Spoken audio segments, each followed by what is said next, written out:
Funding for this program is provided by Friends, the Iowa PBS Foundation. Legislators gather under the Golden Dome as Governor Kim Reynolds shares her annual report on Iowa and lays out her vision at the start of a new legislative session. Tonight is the 2024 Condition of the State Address. Live from the House chamber in the Iowa Capitol, here is Kay Henderson. Welcome to Iowa PBS live coverage of the governor's annual Condition of the State Address. A joint session of the Iowa Legislature has convened and is set to hear from Governor Kim Reynolds. She'll unveil her 2024 agenda this evening. Hello, I'm Kay Henderson from our set overlooking the Iowa House of Representatives. We'll have a Democratic response here after the address that will be delivered by Representative Jennifer Conforst, the House Minority Leader. Here is Governor Reynolds.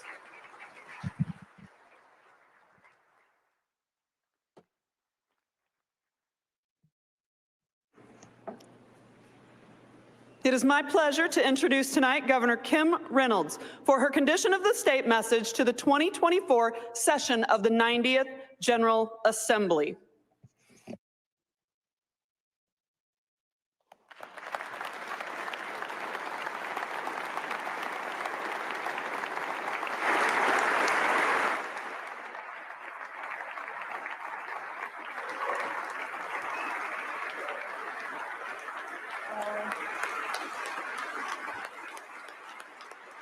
Thank you. Thank you.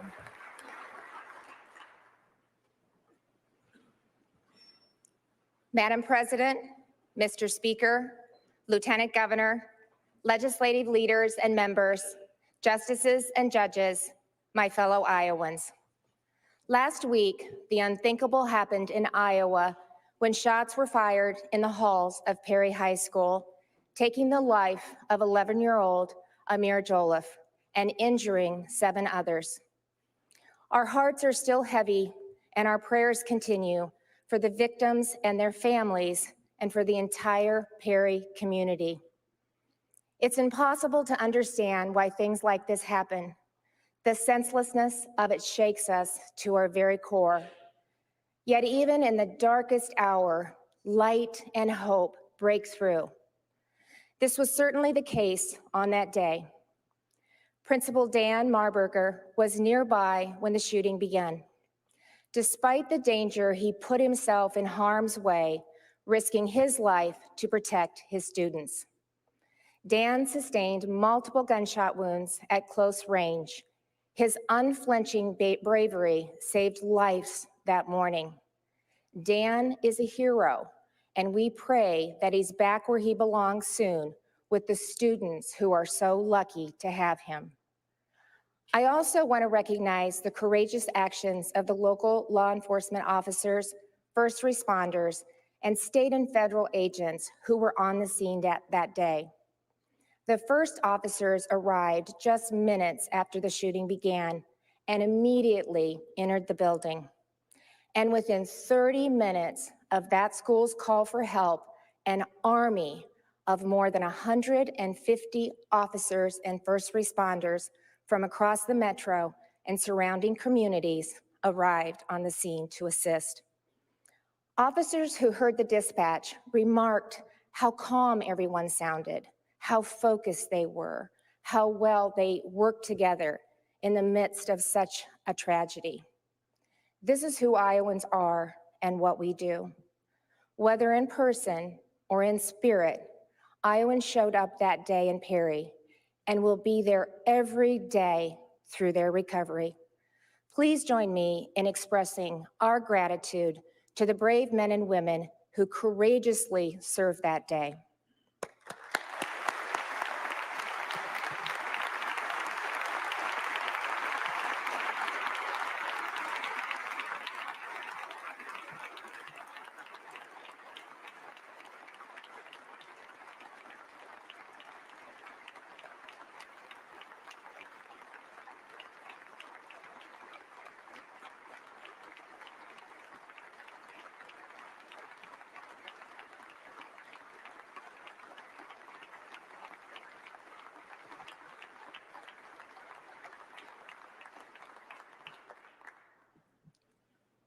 Iowa's law enforcement officers, first responders, and military service members live up to their oath to protect our communities and citizens every day.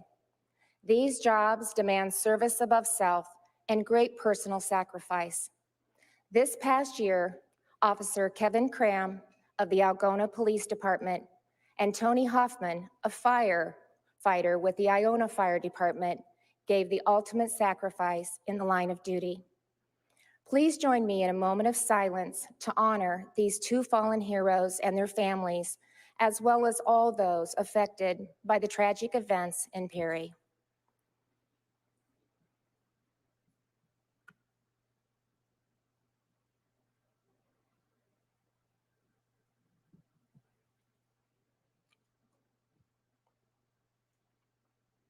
Thank you. So this is the 7th time I've addressed this body to report on the condition of the state.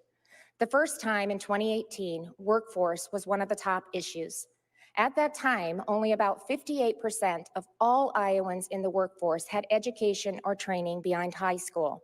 The result was thousands of high-quality jobs going unfilled and thousands of Iowans missing out on a rewarding career. So together, we set out to increase that number to 70% by 2025. I introduced the Future Ready Iowa Act, and a few months later, it passed the legislature with unanimous support. Tonight, I'm happy to say that we've reached our ambitious goal, and we did it ahead of schedule. Now, I want to be clear. This isn't mission accomplished. The work of connecting Iowa's employers with thousands of skilled workers will continue this session. But reaching this milestone serves as a powerful lesson in how real change happens. Future Ready Iowa was born in this building with an executive order and bipartisan legislation. We set the vision and laid the foundation, but elected leaders aren't the ones who got it done. It was the people of Iowa, the teachers, administrators, business owners, community colleges, and of course, countless students and adult learners. They're the ones who created a new culture, merging the worlds of work and education like never before. They created apprenticeship programs and brought the workplace into the classroom. They mentored young Iowans, encouraged their friends to go back to school, and supported their loved ones' dreams. Iowans took the tools we gave them and built something extraordinary. To those who have contributed, thank you.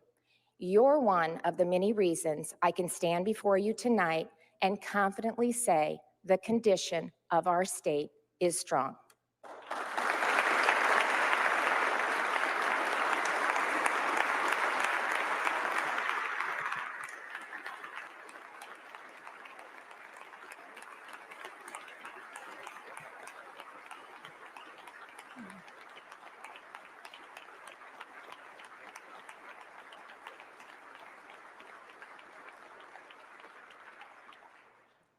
So everything that we do in this building should follow that same pattern. Set a bold vision, build the infrastructure, and then turn it over to the people of Iowa to do what they do best.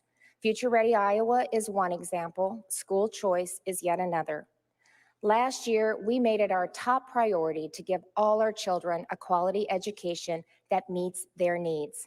That meant giving families a choice, and that's exactly what we did.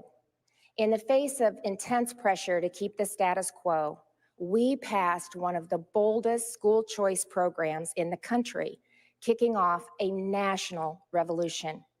We laid the foundation, and now Iowa parents, regardless of their income, can decide what's best for their children. One semester in, this new educational freedom is already changing lives. Just recently, I heard from a family whose autistic son is thriving in a Catholic school that welcomed him with open arms.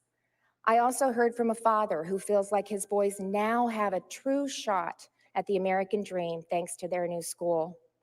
Now, I want to emphasize, though, the change we're seeing isn't just limited to those who choose private schools, because educational freedom isn't about public versus private. It's about what's best for each individual child. It's about understanding there isn't just one way to educate our kids, which is why I'm so happy to announce that this month, the State Board of Education will vote on 8 new public charter school applications, including schools that focus on career training and at-risk youth. Our public school districts are also stepping up their efforts to attract and retain students. Here in Des Moines, the superintendent recently highlighted the district's efforts to deliver an educational product that, quote, attracts our students and attracts parents to either stay with us or come back. In Oskaloosa, the public school saw a net gain of students this year from private schools. And after hearing about the culture they've created and the great things they're doing, I understand why. It really does go to show that a rising tide of competition and choice really can lift all boats. Our education policies are working because together we stood firm and passed a law that puts Iowans in charge of their children's future.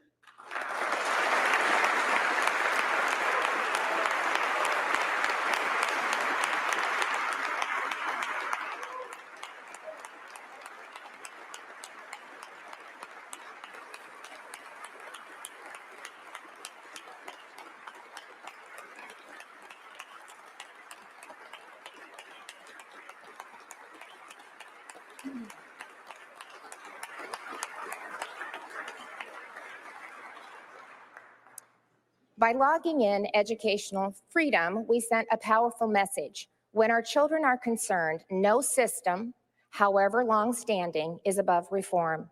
This session, we must be guided by that same principle once again, because there's still a group of students who are being left behind, and yet another long-standing system in need of reform. In Iowa, special education is overseen by what we call the Area Education Agencies, or AEAs. These 9 regional entities, which operate without meaningful oversight, were created in the 70s to provide special education support for school districts.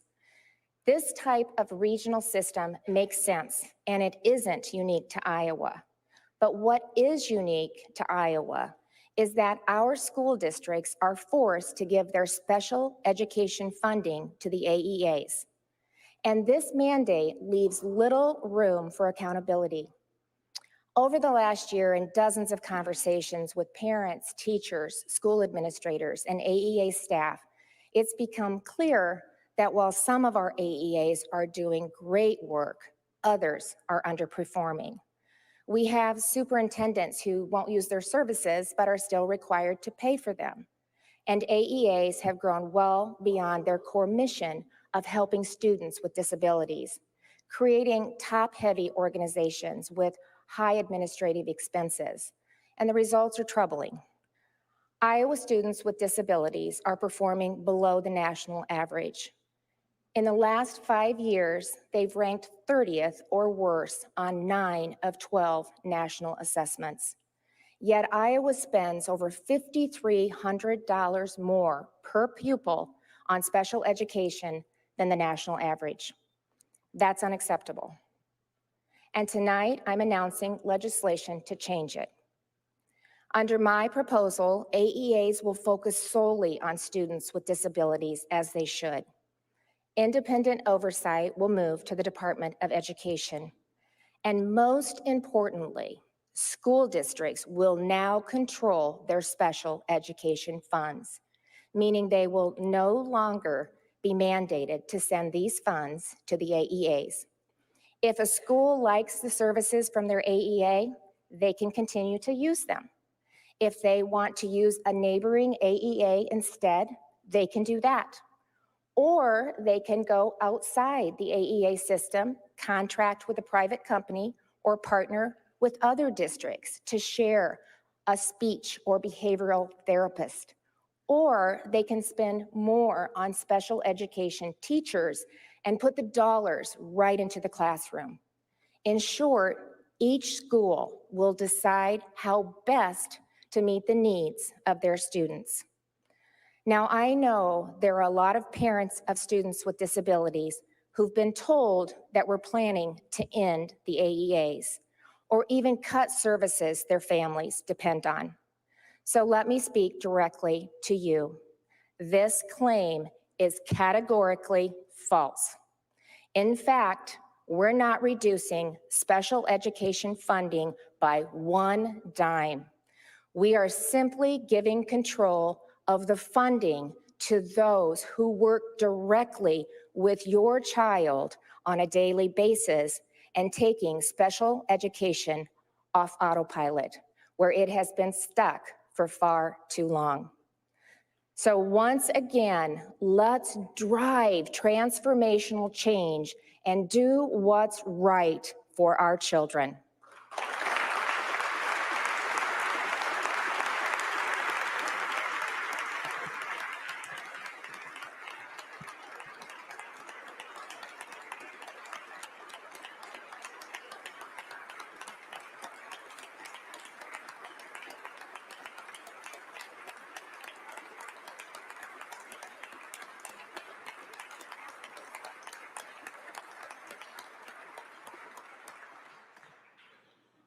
Being able to read is a key component of every child's success. Nationally, our reading scores have held steady over the last few years because unlike so many other states, we kept our kids in school throughout the pandemic.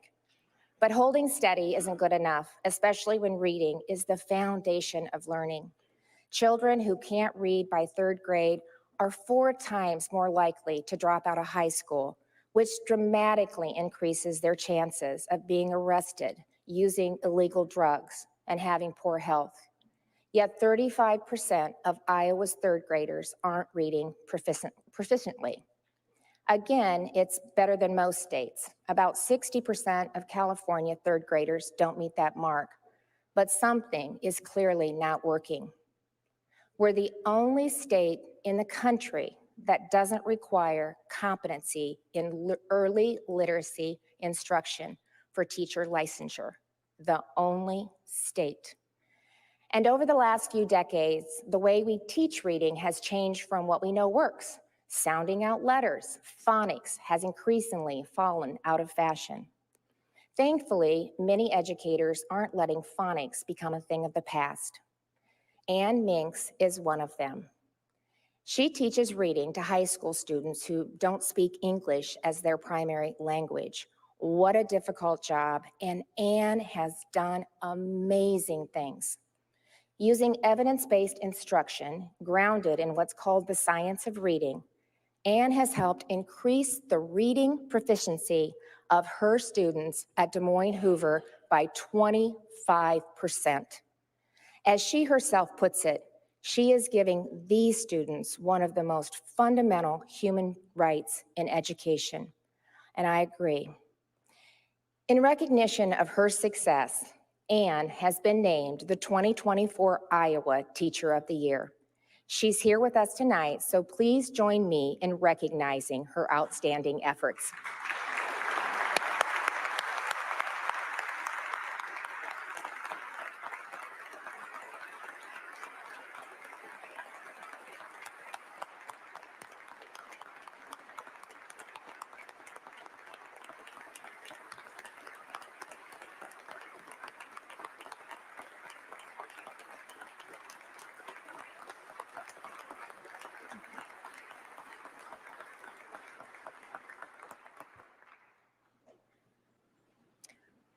I want to spread what Ann is doing at Hoover to every school in this state to make sure that our teaching techniques are grounded in the science of reading.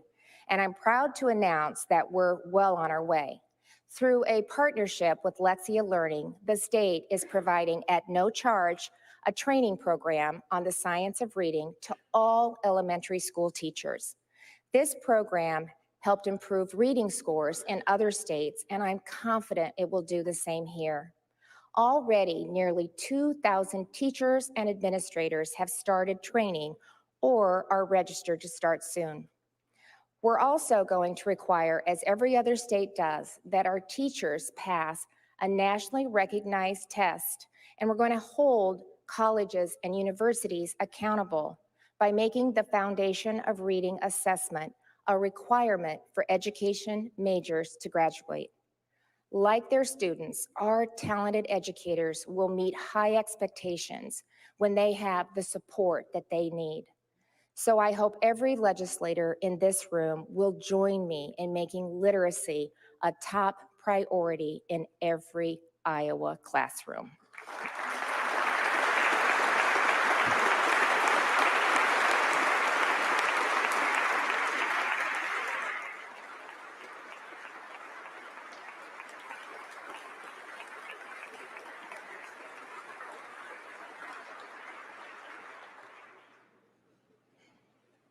Whatever improvements we make to our education system, the success of our kids will always depend on great teachers. Aside from parents, teachers are some of the most influential figures in a child's life. They push them to be their best, set them on a path to success, and impart a love of learning that can change their lives for the better. We want younger Iowans to see the teaching profession as something to aspire to. It's one of the highest callings one can have. So let's make sure that teacher pay sends that message. Tonight, I'm asking the legislature to invest $96 million in new money to increase starting pay by 50% to $50,000. And set a minimum salary of $62,000 for teachers with at least 12 years of experience. In addition, I'm allocating $10 million to a merit-based grant program that will reward teachers who have gone above and beyond to help their students succeed. These investments will put Iowa in the top 5 states for starting pay and help recruit more of the best and brightest to join the teaching profession.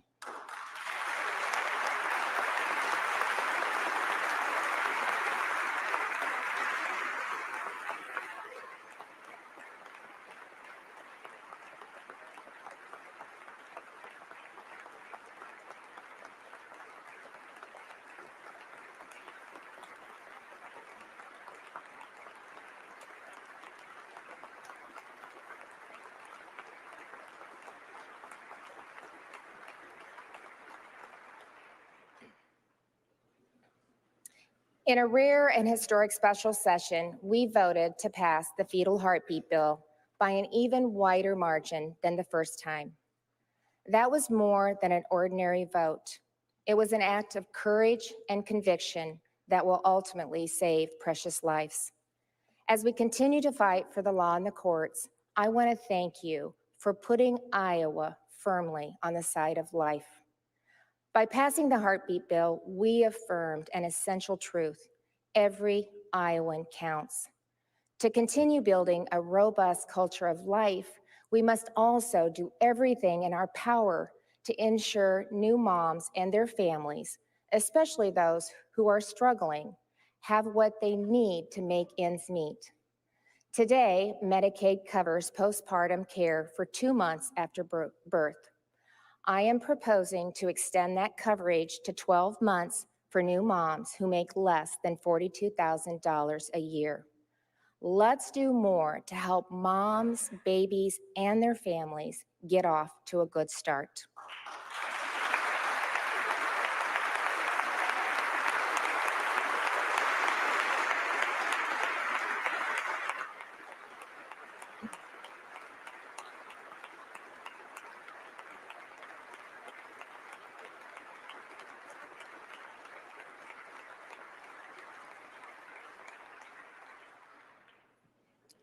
Programs like Medicaid are critical for families working to get back on their feet, but government support is just the first step on a road to lasting self-sufficiency.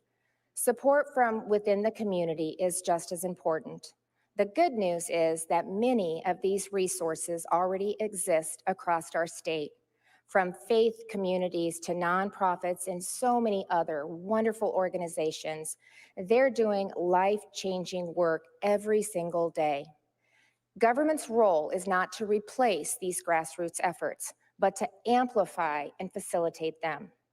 That's why I'm thrilled to announce Thrive Iowa, a remarkable new initiative that will leverage faith-based organizations and private sector networks to connect individuals, families to support outside of government assistance. Whatever the challenge, Thrive Iowa will be there with dedicated navigators to help Iowans find their way to lasting independence. And countless lives will surely change for the better.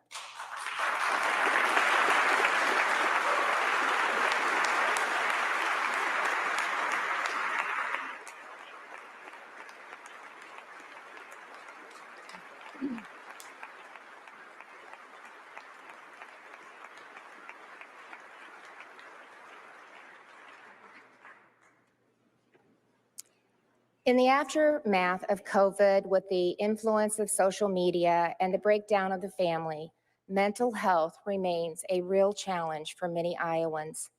We've made significant progress over the last several years, investing millions in behavioral health providers, creating the state's first children's mental health system, and funding numerous impactful projects around the state.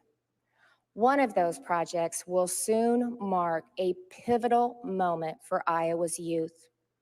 This year, YSS, a youth-centered nonprofit, will open Ember Recovery Campus, a groundbreaking new facility offering 70 behavioral health beds and focused on emergency shelter, crisis stabilization, and addiction treatment.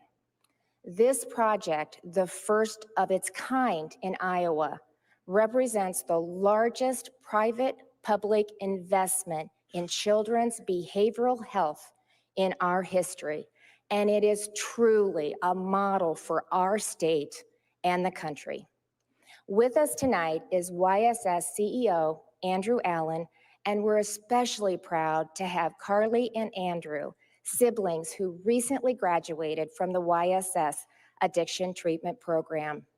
Their shared battle against substance use disorder is all too familiar for families struggling through the opioid epidemic. They are proof that in the midst of desperation, there's hope for recovery. So please join me in recognizing them and congratulating them on their success.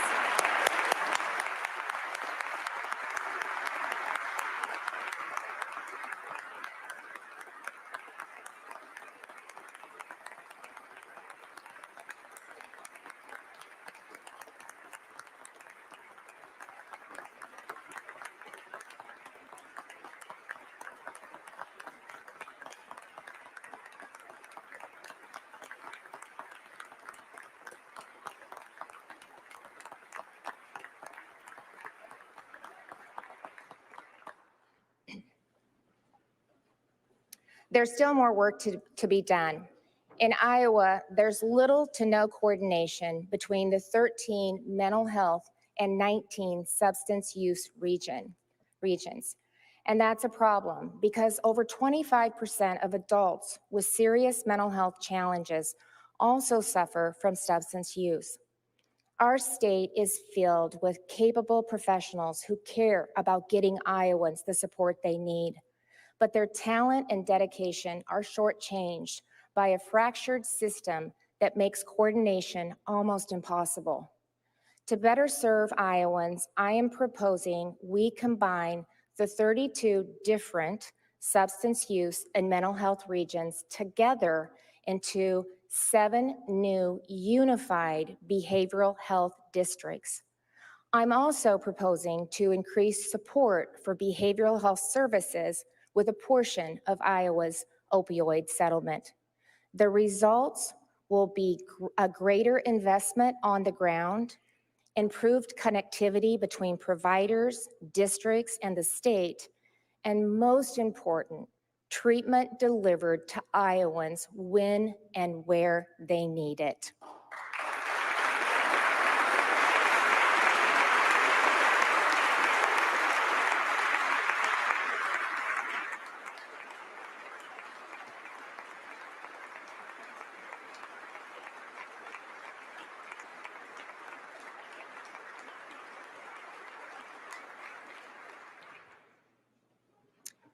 Better customer service for Iowans was at the goal of our alignment bill last year, and I am proud to say we've already begun to deliver.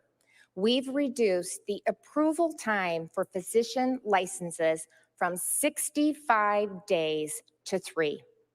We've created a new building and construction division to consolidate permitting, building code standards, and safety inspections into a single front door, and are transitioning more than 80 state agency websites onto a single platform to improve the user experience for all Iowans.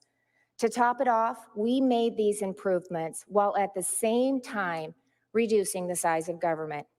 With the legislature's help, we cut 21 agencies from my cabinet, removed 620 open positions, and saved millions of dollars in just the first year.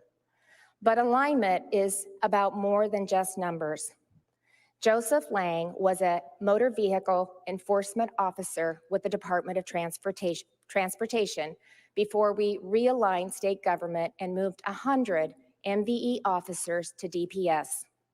As part of the standard training for new state troopers, he underwent a tactical medical course. Joe was one of the first to arrive on the scene at Perry High School last week. Because of his new role, Joe was outfitted with the right medical supplies and the right training for this situation. When he entered the building, he was directed to a critically injured victim. He applied a tourniquet and treated wounds exactly as trained, and he saved a life. Trooper Lang is with us this evening, so please stand to recognize him.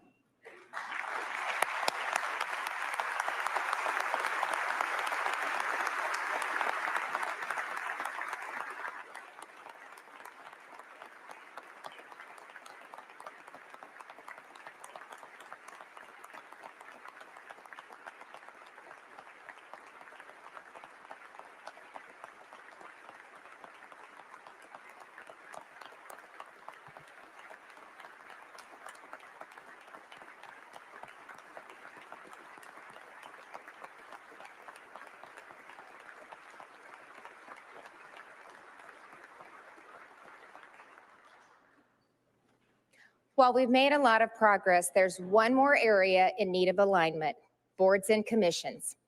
The alignment bill you passed last year created a committee with representation from the legislature to review all 256 boards and commissions.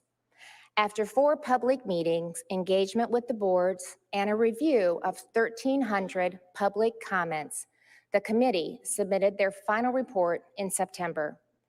So my proposal would implement their recommendations of eliminating 111 redundant or obsolete boards, which is a decrease of just 43%, while streamlining those that remain.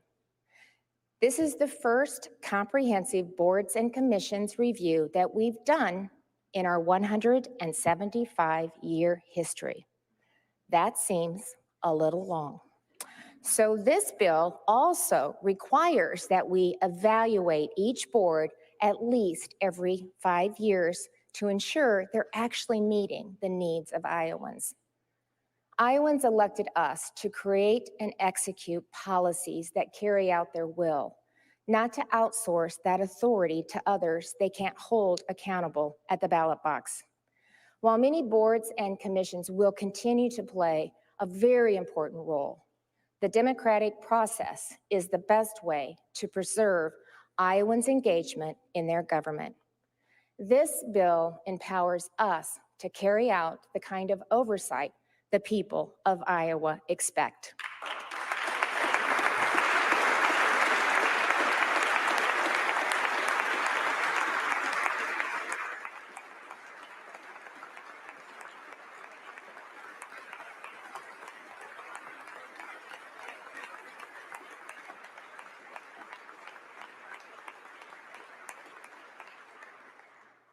As alignment shows, efficient and effective government is about delivering services to Iowans in a way that helps them meet their own long-term goals.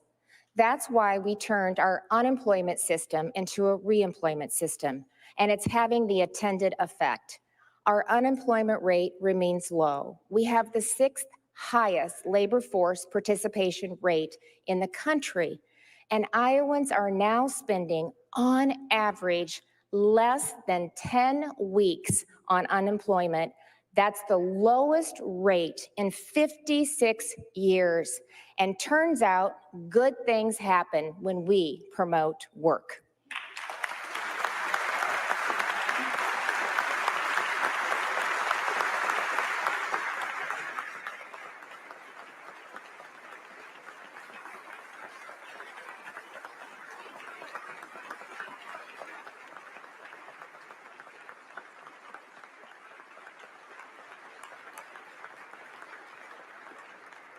Because so many Iowans are drawing a paycheck instead of a government check, our unemployment trust fund is full, to the point where we can reduce the unemployment insurance payments that employers make by half.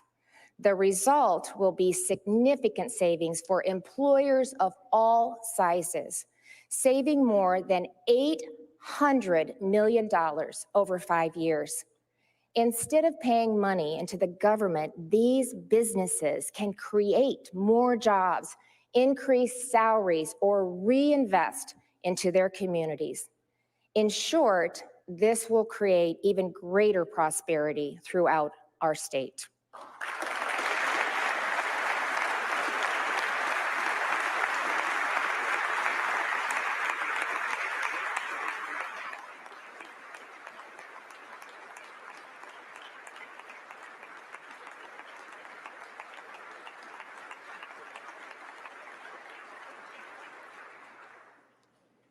States are generally focused on domestic policies, on what's happening here in our communities.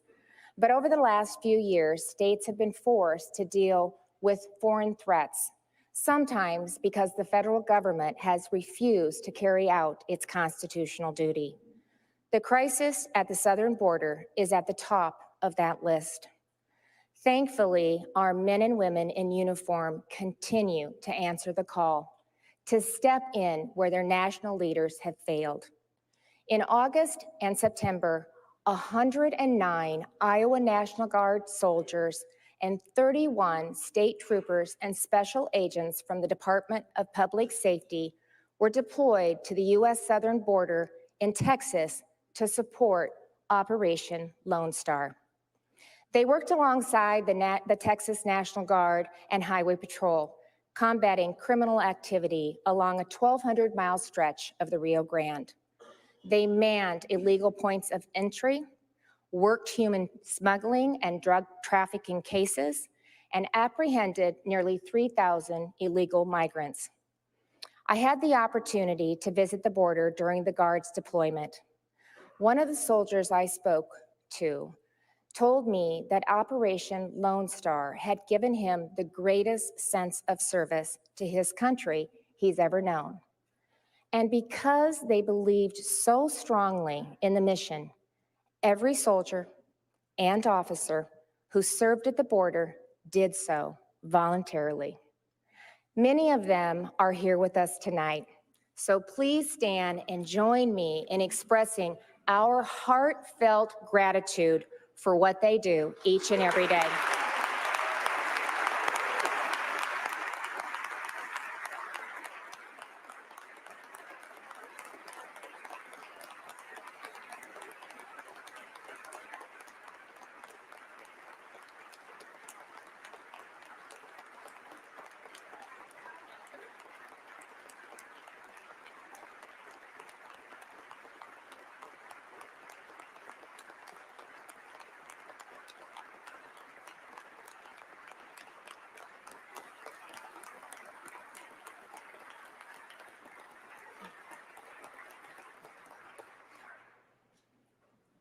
The crisis on the southern border isn't the only foreign threat where states have had to play a role. China continues to grow more aggressive, and buying American land has been one of the many ways they've waged this new battle. Fortunately, Iowa has some of the strongest laws in the country on foreign ownership of land. In fact, other states have looked to us as a model for their own policies. But as China's threat adapts, our laws should too, because we cannot let foreign governments undermine the agricultural dominance that we have, that our farmers have worked so hard to build. To that end, working in conjunction with Secretary of Agriculture Naig, Attorney General Byrd, we've developed a bill to further protect our farmland from foreign interest. The legislation will enhance reporting and enforcement, increase penalties, and provide more transparency to Iowans on what land is currently under foreign ownership. Let's continue to lead the nation. Let's make sure that American soil remains in American hands.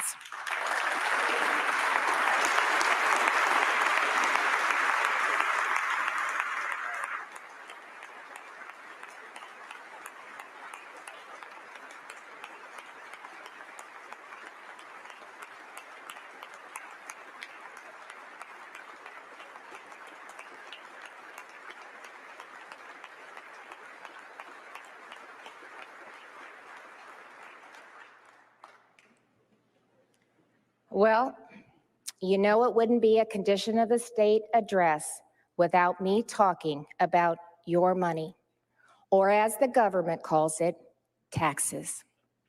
When we started this journey in 2018, our income tax rate was the 6th highest in the nation at 8.98%. And it was clear we needed to make a change. That year, we passed legislation that finally cut rates and, even more important, established an approach that would guide us over the next 5 years. That approach is defined above all by a sense of responsibility to the people of Iowa. They deserve a government that exercises the discipline and restraint to live within its means, as well as the humility to collect only what it needs while returning the rest to them. This approach has served us well. Since 2018, we've delivered 2 more major tax reform packages that cut income tax rates, eliminated tax on retirement income, and made our code more friendly to farm families. And we did so while continuing to make strategic investments in key priorities. Our most recent income tax bill established a flat rate of 3.9%, set to phase in gradually until finally taking effect in 2026. As always, it was an aggressive, growth-oriented policy on a responsible, conservative timeline.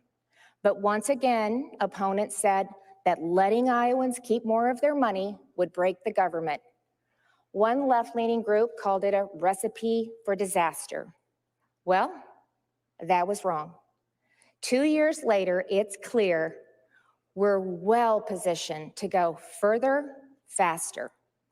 Even with the tax cuts we've already delivered, state revenue continues to grow, ending the year with a $1.83 billion surplus and more than $900 million in reserve funds.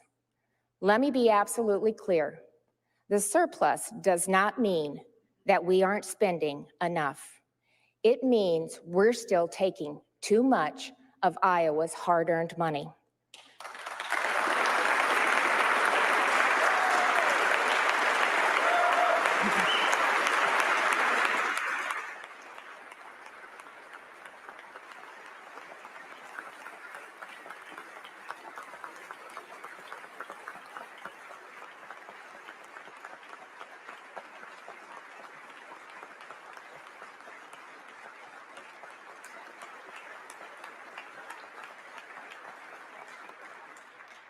So tonight, I'm proposing a bill that reduces the income tax rate to a flat 3.65% while allowing it to take effect this year, retroactive to January 1st. The following year, In 2025, the rate would fall again to a flat 3.5%. This bill represents a total savings of almost $3.8 billion for taxpayers over the next 5 years. And it gets there by cutting taxes for every Iowan who pays them. The average family of 4 with an income of about $78,000 will see a tax savings of over 25%. A single mother of 2 making $47,000 would see an even greater savings of more than 42%. And there would be no waiting. The cuts would start to show up in paychecks this year. So let's not hesitate. Let's stick to the approach we established in 2018 and allow Iowans to keep more of their money.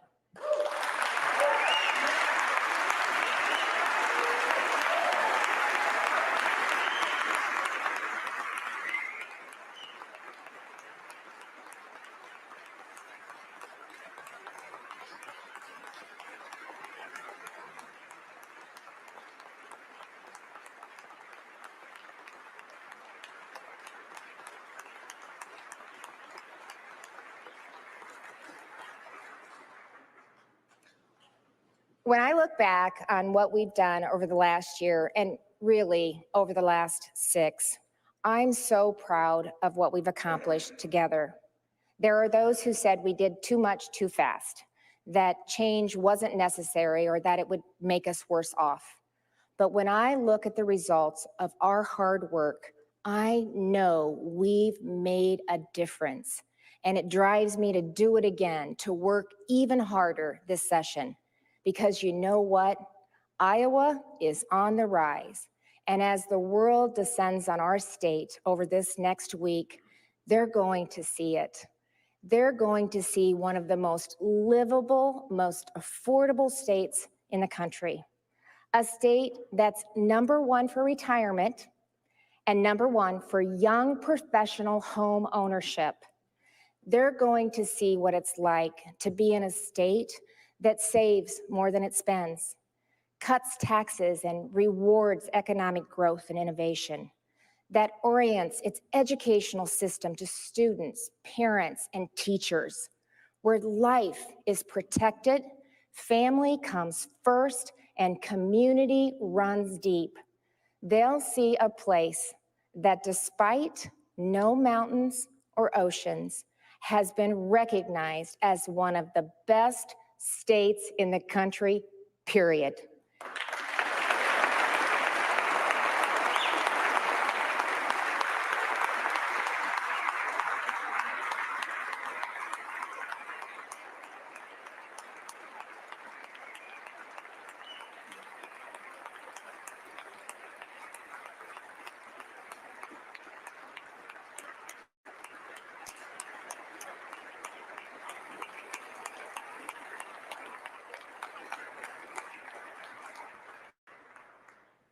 In an uneasy nation, Iowa stands out as a fixed point of prosperity and stability, as a reminder that remarkable people can always be trusted to build remarkable things.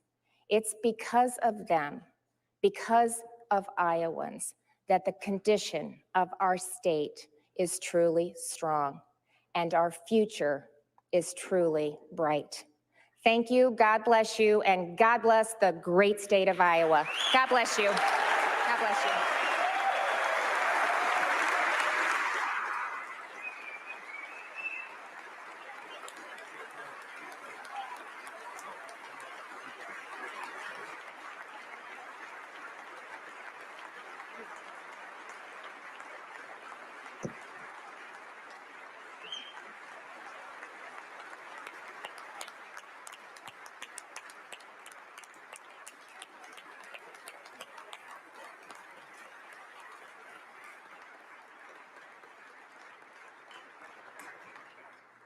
Will the committee please come forward and escort Governor Reynolds and her family from the House chamber? Des Moines. I'm Kay Henderson, continuing our live coverage from our set above the House floor in the balcony. I'm joined by Aaron Murphy of the Gazette in Cedar Rapids, and for the Democratic response, Jennifer Confirst of Winter Heights. She's the House Minority Leader. Share with us your first impression. You know, I can agree with Kim Reynolds on one thing, and that is that we all love Iowa and we think this state can be better. Our question is, how can we get there for every Iowan, not just the Iowans who are part of the special interests? You know, we put people over politics for House Democrats. We've proposed changes to reproductive freedom and public education and legalizing marijuana and lowering costs for Iowa families. Didn't hear much about that in there. And our agenda is based on what Iowans want. So there's a little bit of a disconnect there. We've heard the proposal was coming tonight. We heard a few more details for the first time on teacher pay in Iowa, a $50,000 baseline for first-year teachers and $62,000 baseline minimum salary for teachers with at least 12 years of experience. Is this kind of proposal that could have bipartisan support? Are Democrats ready to support this one? We're big fans of teachers. We've been proposing increasing teacher pay for a long time, so we're thrilled to see that they're joining us in that effort. We have a lot of questions, of course. We want to know, what about the paraprofessionals and other education professionals in the school, some of whom are earning less than $10 an hour? What happens to them when they have that one-on-one access with their kids? You know, it's new money, but where's that money coming from and what strings are attached? And so we think it's a great idea. It's a great headline to want teacher pay increased. We want to know, what else are we going to do to help teachers and who's all going to benefit from this bill? We got to see the details. We love paying teachers more. We're big fans of it. Let's respect them for the professionals that they are and leave them alone to do their jobs as well. And also in education, we heard the governor's proposal on area education agencies, AEAs, would, in the shortest way possible, leave funding in the school district's hands to decide whether they want to contract with AEAs or maybe someone else. What's your initial reaction to that proposal? You know, the part that I heard in the governor's statement about AEAs was when she said she wants to have them focus solely on special education. And when we think about things like what just happened in Perry, we had AEA professionals on the ground to help with mental health. When there's a suicide in a school, AEA professionals are the ones who are there. She wants to boost behavioral health. Why are you getting rid of the behavioral health, mental health work that the AEAs are doing? It just seems to me to be a little short-sighted. And, you know, certainly it all sounds great, but there's a lot of things AEAs do in these rural communities across the state that she's redirecting. And what are we going to do about mental health? What are we going to do about behavioral health when AEAs provide so many of those services? How will Democrats approach the debate about tax policy? You know, when we talk about tax policy, we're a big believer in making sure that Iowans have lower costs. 500,000 Iowans will see no benefit from what the governor proposed tonight. So they're also facing challenges with the economy. They're also facing budget challenges. What are we going to do for them? And so we want to make sure that we're also addressing the 500,000 Iowans who are being left behind with what the governor proposed tonight. And so we're going to be asking about them. We're going to be asking, what are we going to do to lower costs for those folks? We didn't hear anything tonight about affordable housing, about childcare, about utilities. We heard none of that. And costs are more than income taxes, right? Everyone's costs have gone up. It's not just taxes. How are we going to help everyone out? The governor started tonight, just as legislative leaders like yourself did earlier this week, by talking about the recent shooting at Perry. What the governor didn't talk about in that is any sort of legislative proposal, any new state law, whether it's around guns or mental health. What are your thoughts on what you'd like to see happen this session? Really frustrating to hear no solutions on how we can stop the next school shooting in Iowa from happening. The best way to honor the students in Perry who are, and the families in Perry and the community, is to stop the next one from happening. And the governor had no ideas.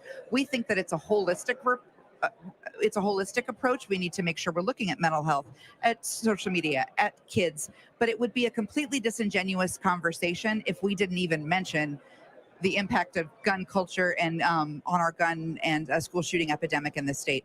This was incredibly disappointing. And I'm sure if I were a community member in Perry, I'd be disappointed to hear that the governor has absolutely no proposals on how we can go forward and stop the next one. One of the big things that the governor does on a night like this, any governor, is present a budget to legislators. What impression do you have of that budget document? So we're obviously just now getting the budget and looking through it. And we actually have a meeting with the governor's staff tomorrow so that we can learn a little bit more.